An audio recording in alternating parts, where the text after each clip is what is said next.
The sad truth of reality is, until you believe in yourself, well, you're kind of limited. You're limited by your belief system of what those boxes are, or those systems and structures you create. If you believe you could jump to the sky and beyond, you at least have no limitation, right? Now, you'd have to get practical with reality and science and physics, but if you believed it was never possible, would you even attempt to try? And I think the moral of what I want to say today is, so many of us, we listen to people's opinions of us who don't know us. We listen to our own negative self-talk, and then we become trapped. We become trapped in these boxes that we design and create based off we believe them. Until we can believe in ourselves and believe in, well, the unknown and the impossible, we're again just held back by the limitations of what we think is possible. And I'm a dreamer, so for me to want to push beyond the impossible, well, that's like my everyday happiness. I try to, because if I can reach a little higher, or reach and push my box boundaries, if you will, my limitations, I just grow a lot. I think a lot of us within our own circles of influence, or people in our circles of influence, you have to be very careful who's in that, who's telling you what, and do you believe it? And then from that, come to actual honest realization within yourself, do I believe it? Or is it possible? Could I believe it? And I think so many of us, we don't even think beyond what we're told, that, well, we just stop trying.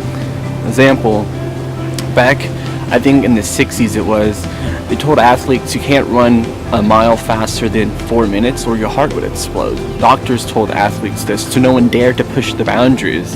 Then I think it was in like the late 90s, someone did it.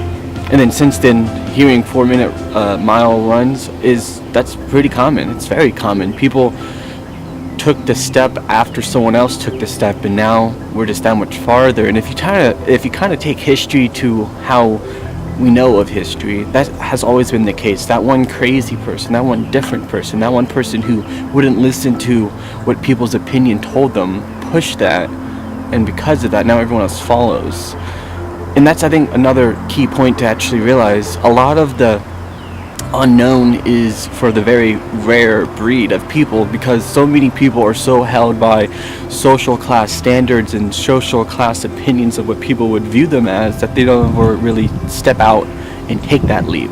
They never want to be the outcast or the different person, the crazy person. They don't want to take that label. And that in itself is sad, because there shouldn't be a label. Everyone's different, unique in their own way. But too often we hold so much belief within those opinions that, well, we trap ourselves. To the point we're trapped by one person saying, no, you can't do that. And you're like, and you believe it. And it's like, come on, no. I don't care if 1,000 people told me I can't do it. I'm going to still at least try. Trying is showing signs of actually genius and intelligence, and maybe even a little crazy in the aspect. Some things people try are pushing the boundaries of physical comfort to physical even insanity.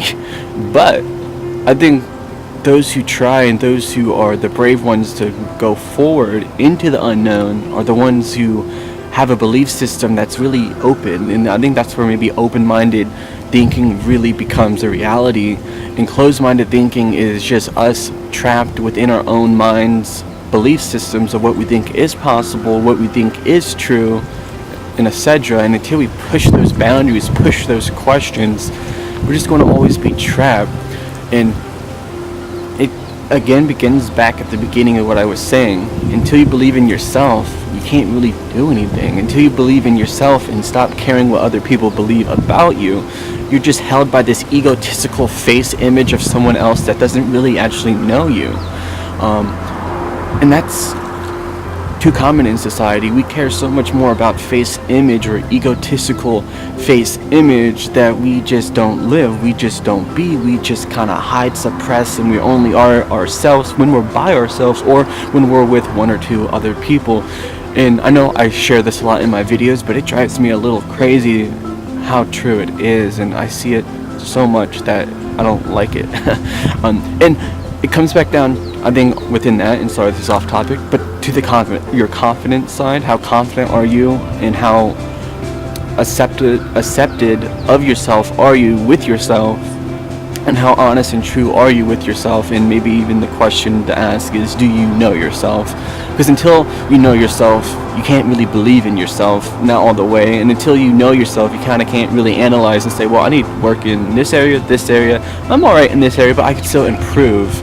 Until you kind of have that self-realization or that self-friendship with yourself, you're kind of naive to your own self, and then the life around you, into your own actions of why you do what you do. And that's where I think psychologists kind of step in, and we have done a lot of research to kind of figure out, well, a few 100,000 people think this way, they act this way, and then we categorize that. And then even within that, that's not always accurate. So we're still experiments, still test the unknown, if you will. And that's the beautiful part of open-mindedness and just discovery and pushing the boundaries of the unknown.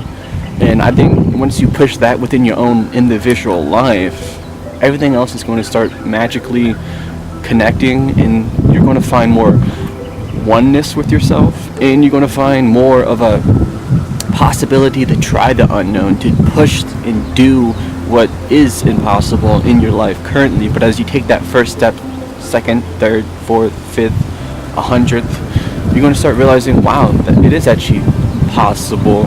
For someone to just start running a mile and think they can do it in 4 minutes, it's not really possible unless they had prior practice, prior conditioning. And that's, I think, maybe the key in just the unknown. No one can just magically boom and get there. It took Einstein, no, not Einstein, my bad, Edison, 1,000 tries to get the light bulb?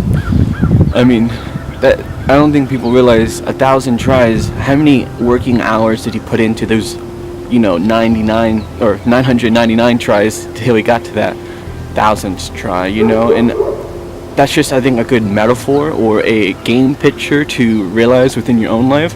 If I try once, I'm probably going to fail.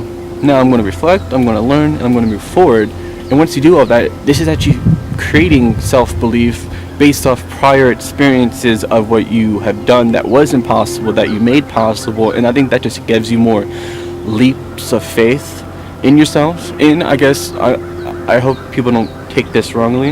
I'm all about supporting one another and supporting each other, but until you have a group of honest people and individuals within that, you kind of can't do it in a healthy standard, because you're going to have some closed-minded person tell you something, and depending on your state of mind and how low you are or how kind of like down you are, you might just want to believe it. And once your mind believes something, you just created a box, and until you can get out of that box again, you just held back by limitations of what you think and see and believe.